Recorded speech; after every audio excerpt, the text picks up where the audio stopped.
Hey guys, Chris Merz here with Dustin Miller. Excited to talk with Dustin today. He's with Luminent Company, owner and founder. He's done about 20 of these new construction projects over the years, and today we're going to be walking through this project that he's got on 66th and Duke. Yeah. Dustin, right. You want to tell us a little bit about this project? Yeah, you bet. This project came to us about 2 years ago, and it was from another developer that was going under. So the hard money lender that lent that developer money was taking back all their projects, and essentially they were in second position. They had to buy out that first position loan, and then they brought all the projects back in. And it was a friend of mine. Some of you might know Jay Heinrichs, and he came to me and said, "Hey, I've got all these. Here's a list." There was like 9 of them, and so we kind of went through and decided, hey, this one will work. So this is on a 12,000 square foot lot. There was one just nasty, decrepit house that was right in the center of this lot, and it was just needed to be torn down. Like, there was no saving this house at all, and it was on a huge lot here, corner lot. So anyways, we went through the process of doing lot confirmations, lot line confirmations, and there were 3 lots of record here. So went through a step process to turn them one direction, and then had to confirm them again to switch them over another direction to get our 3 lots. But we ended up with 3 lots here. So let's pause on that for a second. There was 3 lots. I was under the impression that this was all just one lot to begin with, and then you had it partitioned out into 3 separate lots, but that's not the case. You utilized the 3 lots, and then were able to throw an ADU and a new construction house on it. Well, there was 1 lot, but in Portland you have these dotted lines. If you look at Portland maps, you can see these dotted lines, and there's existing lots of record. So you look for these full lots of record on one larger lot, and then you can confirm those lots, and it's a really easy process. A lot different than doing a land division. So if you're trying to do a land division, you're looking at like 18 months, 12 to 18 months. A lot confirmation can take you maybe 2 or 3 months. Oh, wow. So yeah, the lot confirmation is what you're looking for. There's a few things to look on Portland maps. When you're looking at your description of your lot, you're looking for full lots. So it'll say lot 11 and lot 12, rather than a piece of the last 20 feet of lot 11 and the last 6 feet of lot 12. So if you have full lots of record on your one existing lot, you can confirm that lot. It's a really easy process. So there were 3 here, and we're able to confirm all those lots, and those are not the shapes that we want. So we were able to then start turning them around into the areas that we want. So that's what we did. Right. Awesome. Yeah. Sweet. That makes sense. It does. Yeah. It's really easy. It's something you can kind of look for as an opportunity, right? Yeah. So we see those little dotted lines, full lots of record, you got a separate lot, especially if that house, the existing house, is over on one side and you got that lot of record sitting on the other side. That's a lot confirmation, and you got yourself another lot. You could confirm that lot and sell that within 3-4 months. Hell yeah. So right. So let's talk about a little bit about the business plan here. Yeah. And what you have accomplished here so far on the lots. Sure. So our model, we're all in. I know you saying we're all in this game to hold rentals, right? Yep. So if we're just building to sell, we just have a full-time job, and nobody wants a full-time job, right? But this project we're building to sell. So we do a lot of this in order to fund other rental investment properties. So this one here is just building 6 units, and then we're going to sell them all. And back when we started this project, the RIP 1, so the residential infill project, had just gone into effect. That was the first version of it, and you could only build 1 ADU. So that's all we were able to do. If we were developing this project now, going through our planning phase, we would put probably closer to 9 houses on this site. So wow. yeah, Awesome. So we're in it to just build these off and sell them. Is kind of the game plan. One other thing, we're in a position too, and it's part of our model, our exit strategy, to hold some of these as rentals if necessary. So we had to do that on another project where we started off selling these ADUs, 800 square foot for 500, and market conditions changed, and we started going all the way down to 430, and we said, nope, that's our line. Swing. Yeah, so we're not. So we ended up holding those as rentals, and then we'll sell them when the market takes off again. So some of these, there's a possibility we can hold them, but the game plan is to sell them off. Got it. Right. Got it. Yeah. Nice. Makes sense. You bet. So we've got 3 single-family homes and 3 ADUs on this. Yeah, so each one of the lots we're able to do 1 single-family house and 1 ADU, and we kind of just maximized our square footage. So the houses are 1,800 square feet. They're 3-bedroom, 2.5 bath, and they have an office as well. And they're laid out fairly well. They live pretty large. Awesome. And then the ADUs, we're dealing with just 800 square feet. So we're able to get 2-bedroom, 1.5 bath in the ADUs, and that's pretty much all you can fit in 800 square feet. Yeah. So right. So are you comfortable sharing some numbers with us? I think everybody likes my numbers. Yeah. Everybody likes to hear the numbers, right? When coming from the investment perspective or investor side, we always like to know, okay, well, like, shoot, Dustin, what are you into it for? Like, how much did you buy it for? What are you expecting to net on this? Like, hey, it's not up to me. It's the market. The market conditions change. But hey, we all have our pro formas. Sure. Yeah. Okay. We'll go there. Let's see. So the land we picked up for $325,000. Okay. So that's really good right now. You can in this area you're going to spend a lot more than that on lots. So, especially for 12,000 square feet. Right. It's pretty good. You're not going to get that now. And then I guess backing up too, I'm a general contractor. So Skyline Homes is our construction company. And we develop about half of our projects, and then we sub out the other half to other general contractors. Got it. So on this one, we subbed this project out to another general contractor, and he built it. So our construction cost is a little bit higher, but it's been a little easier. So we don't have to worry about things. So we get into construction cost. We are about $220 a square foot. Okay. I don't know if I can do my math here in the head and stuff. But we'll do ballpark numbers. Yeah, great. Yeah. Okay. So $325 purchase price. Construction cost is going to come in close to just under.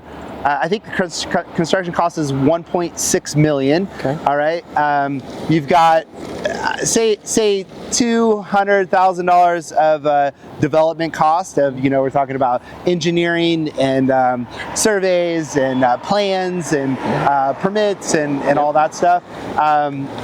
Then on this site, since we're doing such a big site, the city wants curbs and sidewalks, and we have a lot. So we have 120 feet here, and then we have another 100 feet down that direction. So we have about $200,000 in site curbs and sidewalk improvements that we need to do, street improvements.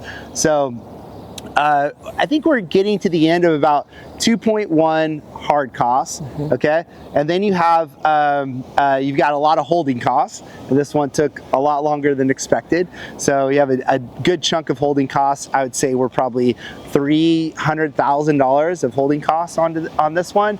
And we're trying to exit around $3 million. So at the end of the game, this is probably gonna come in, I don't know, $500,000 if we're lucky.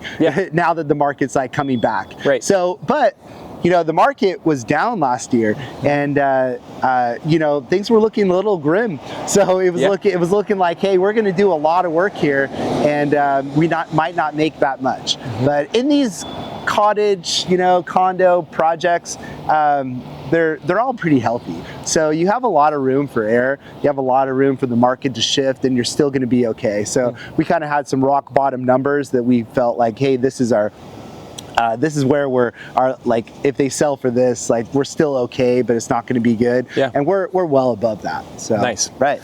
Yeah. And so you had said, like, maybe we don't end up selling one of the ADUs if we don't get the price, right? Sure. So then, obviously, each time you don't do that, now you're coming down in your net, right? Yeah. And so would you just then burr out on those? Yeah, if we're lucky. Okay. Yeah. Okay. So if they don't sell, you're getting to a lower price on there, and we did that with another project. And you don't get any profit, so you just leave all your money in there. Yeah. But it's not a bad game, like because a couple things. Like one, you're not paying capital gains, right? You have the ability to 1031 into another project when you're done. So say you hold it for a couple years, then you can 1031 into a much larger project, and then you catch the appreciation on the backside. The problem is, you leave all your cash into these deals, and they don't make for that great of rentals because they're expensive doors. So the single family houses, they're not going to make good rentals at all. They're not even close to like cash flowing. The ADUs, if you finance them low enough, obviously, leave enough money into the deal, then they will cash flow. Got it. So barely, Okay. So right. Yeah, that makes sense. That's you got to have multiple exit strategies, and that's one of them. It's not what we want to do, but you got to do something if they're not selling. So right. Yeah. Okay. Right. Well, should we go tour these things? Yeah, you bet. Okay. Yeah, let's check it out. So we're going to check out one of the single family homes and one of the ADUs. Yeah. And this is one of the single family homes, correct? Yeah, you bet. Awesome. We have a fire alarm that seems to be very active in here. Okay. So I wanted to highlight another thing too. There are two different ways to divide these up right now, and one is through the middle housing land division, and you can do this expedited land division. That's not what we did here. These are all condos. So these are all condos. That's how we're able to divide them up and sell the houses as one unit, and then the ADUs as a separate unit. Got it. So this house is going to go for $650,000. And then the ADU hopefully will go for about 400. Okay. So if you were to try to sell this as like one lot, you really couldn't. Yep. Because it would have to sell for close to $1 million, and anybody that has $1 million to spend is not looking in Duke, like Southeast Duke. So we have to divide them off. Then there's an HOA, and does the HOA maintain the exterior of the houses? I'm just thinking condos similar. Right? Yeah, it's a good question, and I think that's what we really want to do is like educate the agents on what these cottages are and the condos, because everybody's doing it, right? There's a big influx in these. So there is an HOA, and the HOA it only covers the insurance on the land, and then it covers the basically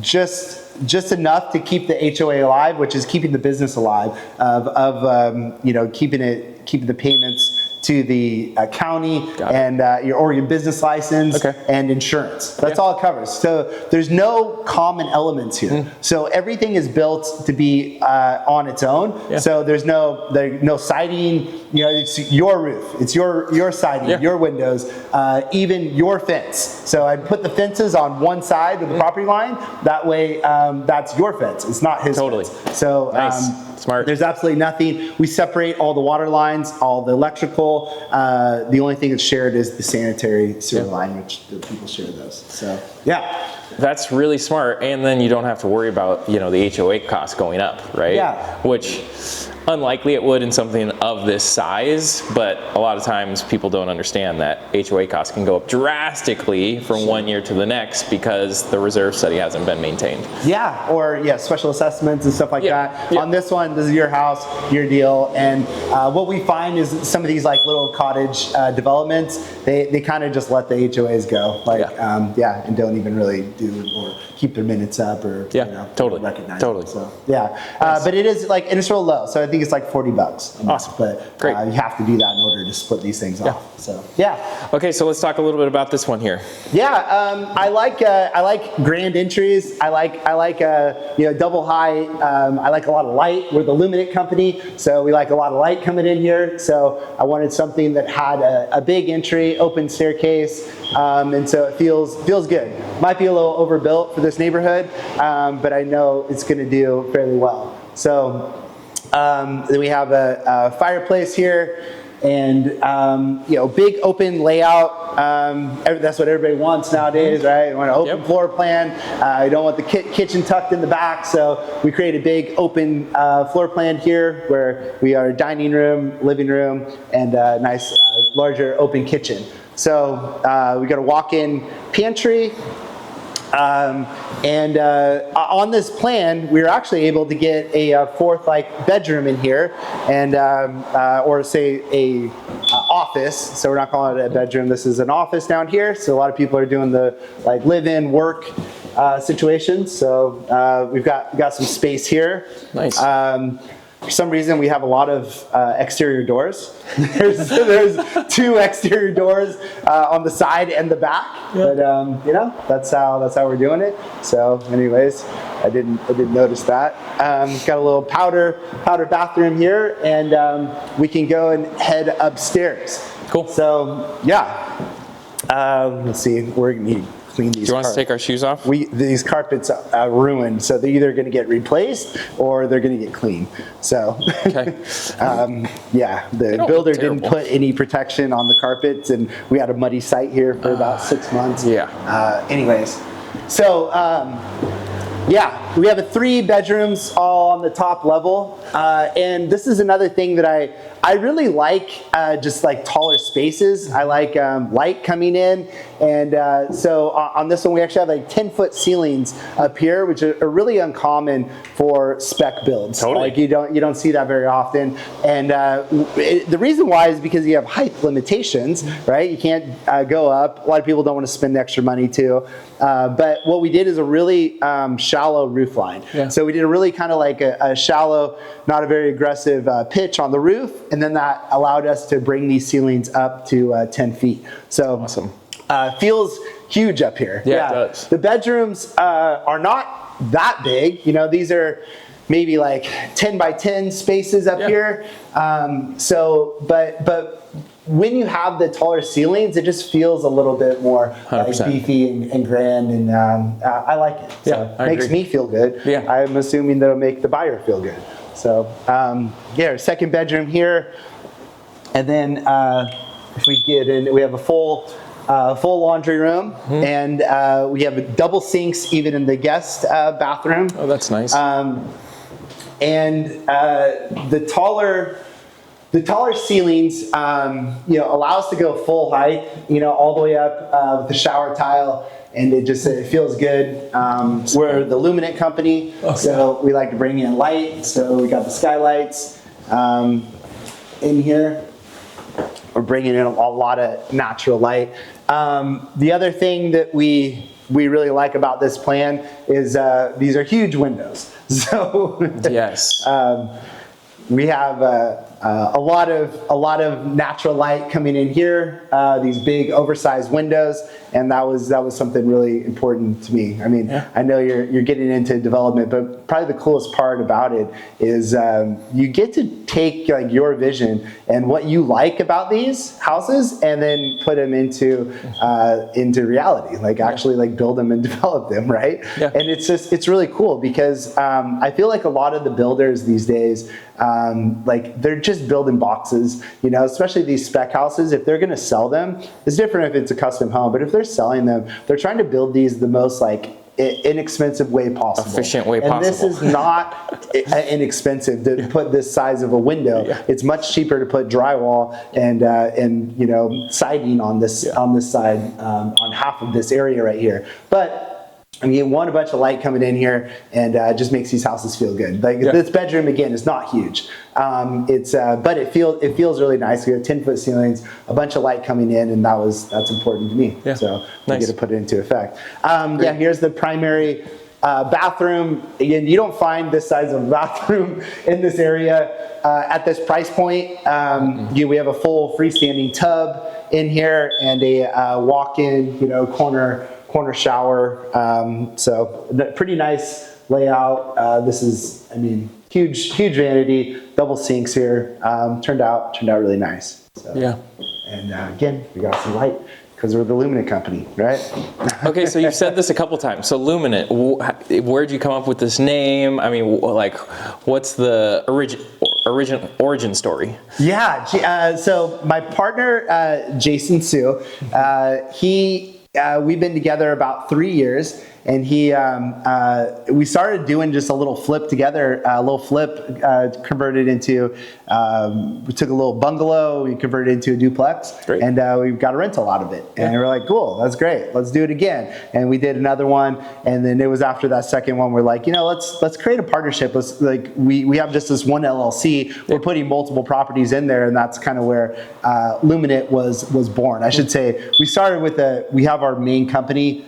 Luminent is the brand. Obviously, we have our shell company and keep everything tucked underneath there. But Luminent is our brand. And so Jason just started asking, like, what do you like? What's important to you? And we're talking about what we want to bring to the market and all that. And I think I don't know if it was ChatGPT, because I don't think it was out there, but it was another program where we just started typing in like development this and that, and it spit out a bunch of names. That's awesome. And bringing in like a lot of like natural light, and also just like revitalizing the neighborhoods, and which is what we do, is all infill stuff. So we're really just super hyper focused into these inner cores of Portland, know the streets, grew up here, and know these streets really well. And I think that's one advantage that you can have to doing development is like knowing these blocks, because we're on Duke. And if you go like a block, 2 blocks over that way, you're on Flavel, and that's a different ball game than it is over here. And somebody that's looking on a map they don't really see that. So, anyways, we like doing the infill stuff in these neighborhoods. But Luminent was born, and Jason at the time was working for Nike, senior director at Nike, so had a super solid, real good career that his wife felt really good about. and he quit. Like, and things were getting so busy with us that I was like, hey, it's time to go, man. Like, let's roll. Shit or get off the pot, man. That's awesome. So he did, and then the market kind of like tanked, right? Yeah. So he quit a year ago. A little over a year ago, and the market went down, and it was kind of a tough first year for Jason being on his own, but he hung in there, and now things are looking really optimistic, and we're looking forward to 24 for sure. Yeah. So anyways, got Sweet. it. Yeah, let's go check out the ADU. You bet. All right. Well, 41. And we got another 5 minutes to get you out of here, right? Or do you need to go now? It's okay. If you need to go now, I can finish the tour. No, let's do it. Yeah. Okay. Let's go through this last one quick then. Let's see if hopefully it's open here. This is really good, Dustin. Yeah, cool. Fun stuff. I enjoy it. Another thing to point out here is we look for these corner lots. So because when you're dividing these up, you want street frontage. Yeah, we've got one of these units that's kind of tucked in the corner, and they just don't do well. It doesn't feel like a house. But if you can get all of these street facing, people they feel like a real detached home. Yeah. And the other thing that comes with that is parking. So we're getting very creative. Like, these are not technically parking spots. They're not on the plan as like a parking spot, but we have alley access here, and that somebody's going to be able to park there, somebody's going to be able to park here, somebody's going to be able to park there. So parking is super critical. Yeah. And so we're looking for those little things. Okay, we know, hey, these have this house has an alley, so and it has a big backyard. So now we can utilize those. So if you have a big backyard and you have no access to it, like, not on the table for development. So, well, you've got access on 3 sides of the lot because of how you structured this. Yeah, exactly. That makes total sense. So that makes this a lot more valuable than this thing being landlocked, right? Yep. So let's see if is there. Nope, keys there. I'll have to go grab the keys. Probably. Okay. Give me a second here. Or let's see if there's. Or there might be another one that's open. Yeah, that's what I was kind of thinking.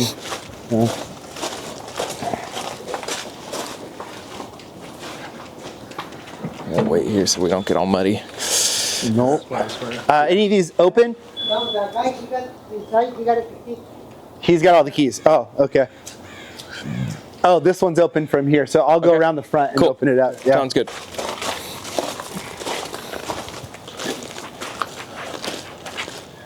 Yeah, I'm really liking how this is flowing. Yeah, me too. Yeah. And this can get it put into vertical format too? Yes. Should be able to? It should be. You probably won't see the space as much. Okay. Okay, cool. Especially for clips, it'd be great. Okay, cool. Sweet. So so this is one of the ADUs. That's the main house on this one lot, and then this is the ADU, and then we divide them off, sell it off individually, and so we have just an 800 square foot unit here, and we built a few of these, and we've sold a few of them, and we kind of figured out what people like and what they don't like, and a lot of times, in order to get these on, a 5,000 square foot lot, you have to build, you're trying to get 2 of them in a backyard or something like that. So you'll see a lot of these that are very skinny. Yeah. And but people don't like that narrow, living. So this one's a 21 feet wide by 20 feet long. And it feels just a little bit better than this skinny bowling alley type of townhome, right? ADU. Those row townhomes is usually what you see. So exactly. Yeah. So people don't like them. So we're trying to go with a little bit more of a square floor plan, and that's how we ended up with this one. So we've built a few that are very similar to this, and they do well. So this, it's a tight spot, but I mean, the average household size has changed dramatically in the last 20 years. So we're down to 2.1 now versus 3, and so a lot of people are living smaller spaces, minimalistic. So right. Just living area. We have a decent. That's a good size island. I would say that's the same size of island that's in those houses over there. Yeah. So we got a decent size island. And I guess we mentioned, apologize that we're under construction here. So we got some missing cabinets. I would say we're 98% complete here. Yeah. So we got some trash. We do have a sink. I thought the sink was missing there. Construction site. This is a real construction site. It's a real construction site. I think we got a drywaller working up here, but let's go upstairs and check it out. We might want to take their. Yeah. I think we're muddy. I think got kind of muddy at this point.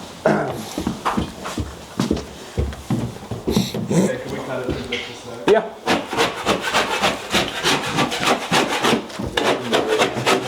You tell us when you're ready. Ready when you are. So we're just doing our final drywall touch-ups, going through and awesome. Fixing all the little things that were problematic, all the holes, getting all patched up. Nice. Yeah, well, this carpet is, decent sized bedrooms.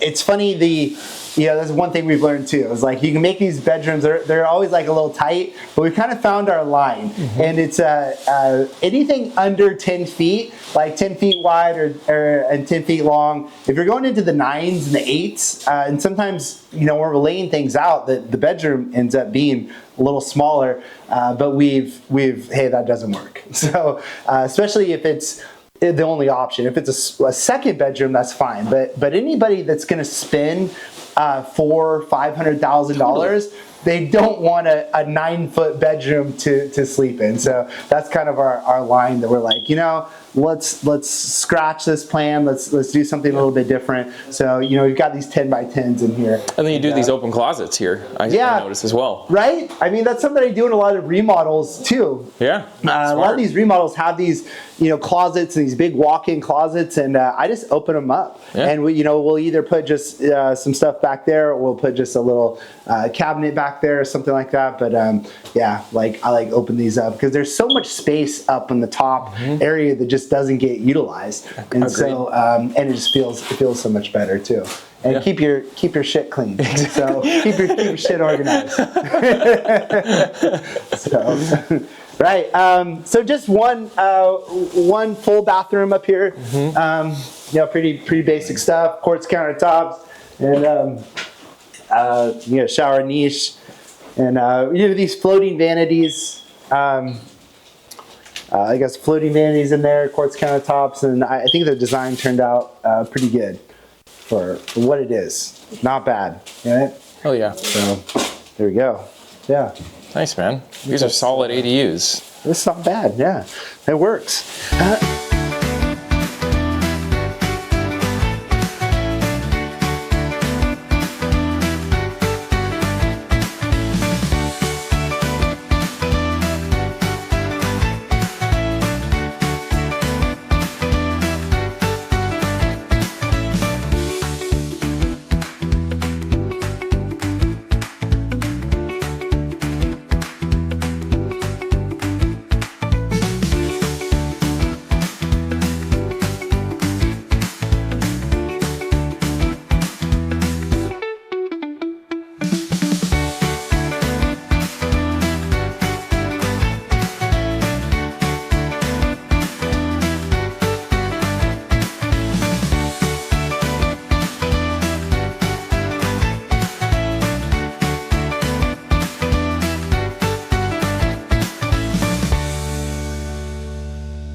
wrapping up today. Thanks for coming on the tour with Dustin and I. Really stoked to meet you, Dustin. Yeah, excited likewise. to see this awesome project you're doing, man. Yeah. And stay tuned. There's going to be a lot more content coming out from me walking with just as, hopefully, as cool as people as Dustin, talking about projects here locally.